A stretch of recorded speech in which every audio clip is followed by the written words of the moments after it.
ओम श्री परमात्मने नमः। अथ पंचदशोऽध्यायः। श्लोक क्रमांक 19।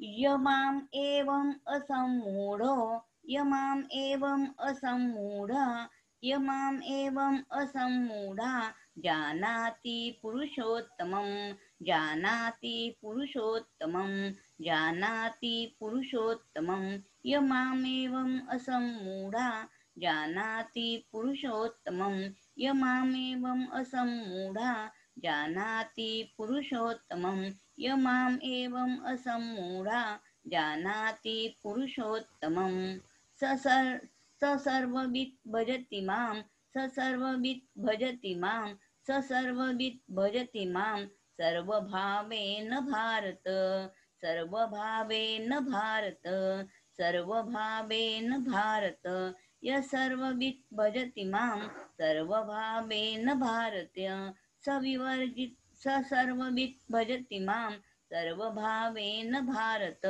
सर्ववित् भजति मां सर्वभावेन भारत यमाम एवं असम्मूढा जानाति पुरुषोत्तमं स सर्ववित् भजति मां सर्वभावेन भारत यमाम एवं सम्मूढा जानाति पुरुषोत्तमं स सर्ववित् भजति मां सर्वभावेन भारत यमाम एवं असम्मूढा जानाति पुरुषोत्तमं स सर्ववित् भजति मां सर्वभावेन भारत।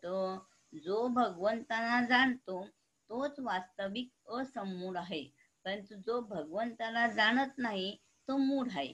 क्षर व अक्षर दोन्हीही समग्र भगवंताचेच अंग आहे, म्हणून त्यांना जाणणारा मनुष्य सर्वविद सर्वज्ञ होत नाही। तो क्षराहून अतीत व अक्षराहून उत्तम असलेल्या उत्तम पुरुषोत्तमाला जाणतो। तोच मनुष्य सर्वविद समग्राला जाणणारा आहे। असा सर्वविद भक्त सर्व प्रकारे भगवंताला लागून राहतो, कारण त्याच्या दृष्टीत एका भगवंताशिवाय दुसरा कोणीच नसतो।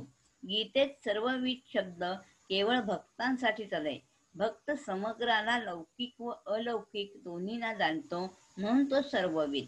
लौकिकाच्या अंतर्गत अलौकिक येऊ शकत नाही, पण अलौकिकाच्या अंतर्गत लौकिक येते, म्हणून निर्गुण तत्व अक्षर जाणणारा ब्रह्मज्ञान सर्वविद नसतो, तर समग्र भगवंताला जाणणारा भक्त सर्वविद होतो। हरये नमः हरये नमः हरये नमः।